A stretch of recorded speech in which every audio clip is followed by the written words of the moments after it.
নমস্কাৰ মোৰ চেনেললৈ আপোনালোকক পুনৰাই স্বাগতম জনাইছো। আজি আপোনালোকৰ ওচৰলৈ লৈ আহিছো এটি জনপ্ৰিয় ৰেচিপি আৰু অতি কম সময়তে বনাই ৰেডি কৰিব পৰা এই ৰেচিপিটো কেনেকৈনো বনাইছো চাওঁ আহক। মই লৈছো 3 পিস ব্ৰেড, এটা গোটা চিজ কিউব মই গ্ৰেট কৰি লৈছো, নহৰু কুটি লৈছো আৰু সিজনিং কৰিবলৈ চিলি ফ্লেক্স আৰু অৰেগানো লৈছো। অৰেগানো আৰু চিলি ফ্লেক্স আৰু চিজ আজিকালি যিকোনো দোকানতে এভেইলেবল হয়, গ্ৰোসাৰী দোকান যিকোনোতে এভেইলেবল হয়। মই লৈছো বাটাৰ প্ৰায় 1 চামুচ লৈছো। আপুনি যদি বাটাৰ নাখায় তেতিয়া হলে আধা চামুচ বাটাৰ আৰু তাৰ লগত আধা চামুচ ৰিফাইন অইল দিব পাৰে, কিন্তু বাটাৰ দিলেহে ৰেচিপিটো একচুয়ালি ভালদৰে টেষ্টটো তাৰ ওলাই আহে। বাটাৰখিনি গৰম হওঁতে তাত মই কুটি থোৱা নহৰুখিনি দি দিলো।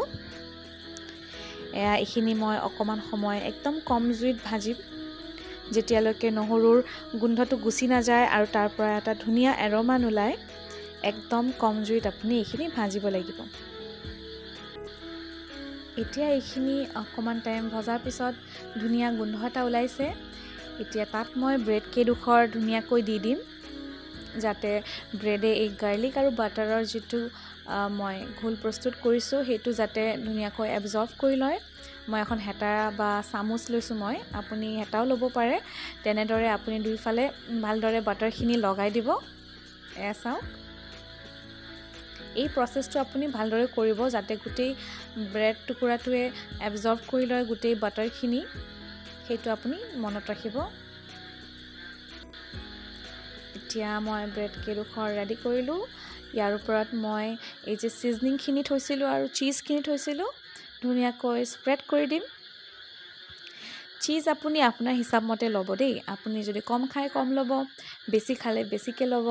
মই মিডিয়ামে লৈছো, বেছি নাই লোৱা কমো নাই লোৱা। সৰি দেই, কেমেৰাটো ধৰি আছো এখন হাতেদি আৰু এখন হাতেদি চিজ স্প্ৰেড কৰি আছো কাৰণে অকমান অসুবিধা হৈছে দেখুৱাবলৈ।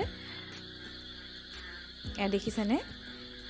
চিজ আচলতে যদিও কিছুমান মেডিকেল কণ্ডিশ্যনত খাবলৈ নিদিয়ে, কিন্তু সৰু ল'ৰা ছোৱালীৰ কাৰণে চিজ হেলদি হয়, কিয়নো ইয়াত প্ৰচুৰ পৰিমাণে কেলচিয়াম আৰু প্ৰটিন পোৱা যায়, লগতে ওমেগা 3 ফেটি এচিড, জিংক, ফসফৰাছ, আইৰণ আৰু তেনেধৰণৰ বহুত ধৰণৰ ভিটামিন আৰু মিনাৰেলছ পোৱা যায়।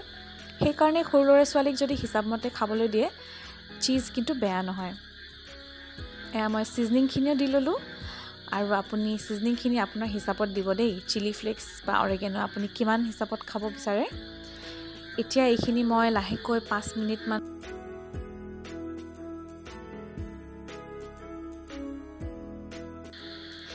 এয়া 3-4 মিনিট মান মই ঢাকন দি ৰাখিছিলো আৰু এয়া মোৰ ব্ৰেড ৰেডি হৈ গ'ল। দেখিছেনে?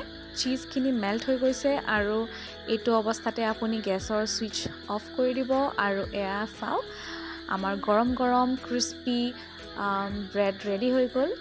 ক্ৰিস্পি গাৰ্লিক চিজ ব্ৰেড দেখিছেনে? পিছফালে ইমান ধুনীয়াকৈ গোল্ডেন ব্ৰাউন হৈছে আৰু আগফালে চিজ মেল্ট হৈ গৈছে।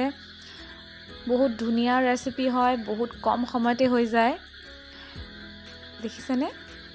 ইমান ধুনীয়া কালাৰ। আজি বাৰু এই ৰেচিপিটো চাই কেনেকুৱা পালে? ৰেচিপিটো ট্ৰাই কৰি মোক জনাবলৈ নাপাহৰিব। যদিহে আপোনাৰ ভাল লাগিছে ৰেচিপিটো, তেতিয়াহ'লে লাইক, শ্বেয়াৰ আৰু কমেণ্ট কৰিবলৈ নাপাহৰিব। লগতে মোৰ চেনেলটো ছাবস্ক্ৰাইব কৰিব। Thank U.